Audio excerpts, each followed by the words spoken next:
Welcome to a shell-encrusted new episode of the Demonic Compendium, the show where I discuss the mythology, design, and game history of your favorite Megami Tensei demons. June is here and we're getting ready for the summer, which means beach trips and ocean views. So remember to wear sunblock and get that gross seaweed off your foot, because today we're talking about Isora. In Japanese mythology, Isora, sometimes known as Azumi no Isora Maru, was a minor Japanese deity associated with the ocean. He was typically seen as a member of, and/or primary god worshipped by, the Azumi race, who were seafaring anglers descended from the children of Izanagi. Legend goes that around 200 AD, Empress Jingu had a dream where she was told of a land rich in gold and silk and other treasures prime for her to invade. Believing this to be her destiny, she called upon the gods and spirits to aid in her conquest. Most volunteered willingly, but not Isora. After the Empress pleaded for Isora's help, he eventually appeared to her as a lazy, disheveled mess with shells and seaweed stuck to his skin. Jingu begged Isora to get 2 tide jewels from the Dragon King, which he did, and Jingu used their magic to successfully invade this foreign kingdom. Afterwards, Isora collected the jewels, returned them to the Dragon King, and in some versions of the story, he totally hooked up with the Empress too. This tale actually carries a little bit of controversy, as it was used as justification for Japan's eventual invasion of Korea, and you could argue it wouldn't have been possible without Azumi no Isora Maru. Speaking of that extended name, it's believed that Isora's protection of fishermen is why it's a tradition for boats in Japan to have the Maru suffix on the end as a show of respect to the deity. Isora's Compendium entry from Shin Megami Tensei 3 Nocturne HD Remaster refers to him as a Japanese god of the seashore. He can control water. Wait, that's it? Huh, maybe the PS2 one is longer. Nope, it's exactly the same. Alright, well, fortunately, I've got a pretty rare treat today.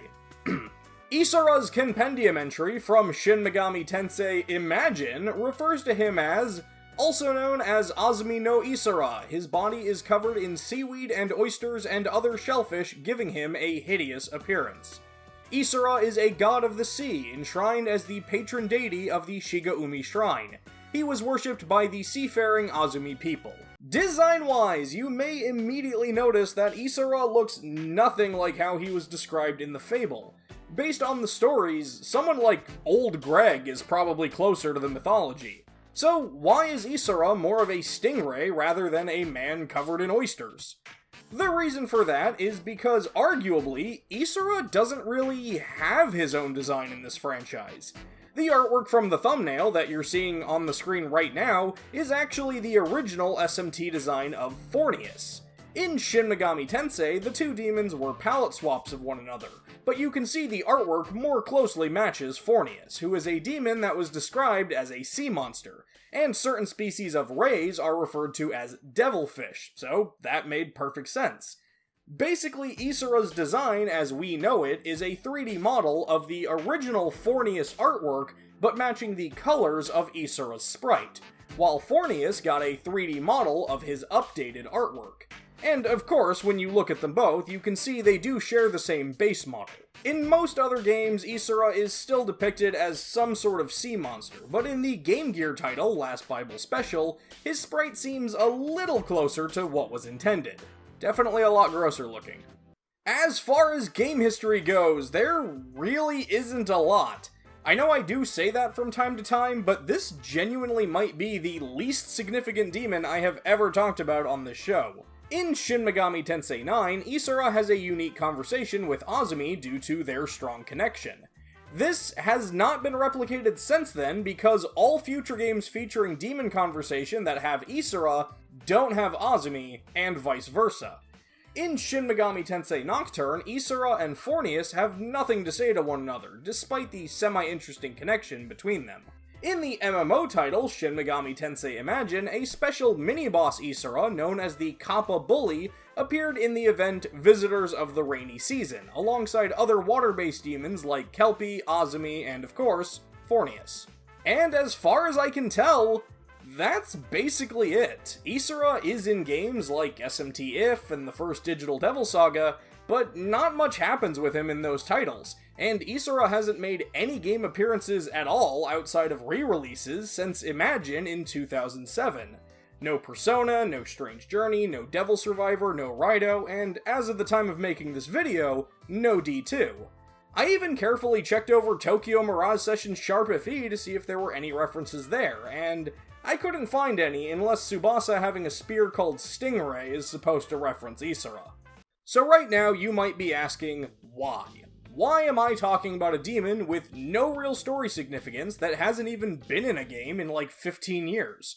How come I'm not talking about Fornius or Azumi, who both have much larger roles in the franchise? That is a fair question, and you deserve an honest explanation. The answer is that Soul Hackers 2 comes out in August, and every time I sat down to try and pick a demon or write an episode, one of two things happened. Either the demon was already confirmed to be in Soul Hackers 2, and I found myself asking, what if they end up having a big role in that game? Or it was a demon not confirmed to be in Soul Hackers 2, and I found myself asking, what if they end up being in that game and having a big role? And basically, the end result either way was me not making any progress on an episode. So when it felt like my choices were picking a demon I felt truly confident would not be in Soul Hackers 2, or just not releasing an episode this month, I opted for the former, and I hope you're all okay with that. And hey, who knows, maybe Isora will be in Soul Hackers 2, and have some super mega interesting Azumi-related thing, and I'll end up kicking myself anyway. Truthfully, it wouldn't be the first time an episode of this show has become immediately outdated. And so there you have it, Isora, the ugly, unkempt, unavailable underwater underdog. Did I leave out something you thought was important? Was I just plain wrong about something? Let me know in the comments below, and don't forget to let me know who you'd like to see me talk about in future episodes. That's going to do it for this episode of the Demonic Compendium, and I'll see you next time.